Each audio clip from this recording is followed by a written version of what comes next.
नमस्कार, मी पंजाब डक. विदर्भामध्ये वर्धा, नागपूर, भंडारा, गोंदिया, चंद्रपूर, यवतमाळ या पट्ट्यामध्ये आज देखील थोड्या प्रमाणात पाऊस येणार आहे, म्हणून हा अंदाज लक्षात यायचा.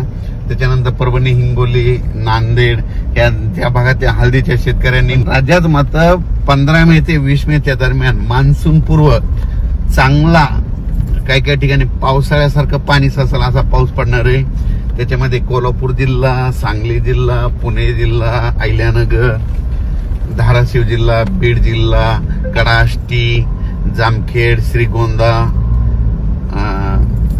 त्याच्यानंतर इकडं परभणी जिल्हा, लातूर जिल्हा, नांदेड जिल्हा ह्या पट्ट्यामध्ये, पुन्हा त्याच्यानंतर नाशिक, नंदुरबार, धुळे, मुंबई सहित कोकणपट्टीकडे जास्त एक चांगले म्हणजे 15 ते 20 दरम्यान एक वातावरणात दररोज वेगवेगळ्या भागात एक अवकाळी मान्सून पूर्व पाऊस येणार आहे, म्हणून हा अंदाज लक्षात यायचा.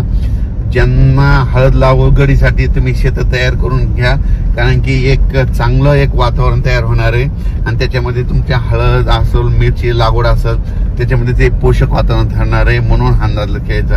आणि 2000 शेतकऱ्याला सांगू इच्छितो की यावर्षी मान्सून वेळेवर येणार आहे, म्हणून शेतीचे आजच्या 32 दिवस पाऊस राहिला आहे, म्हणून तुम्ही शेतीची कामे करून घ्या.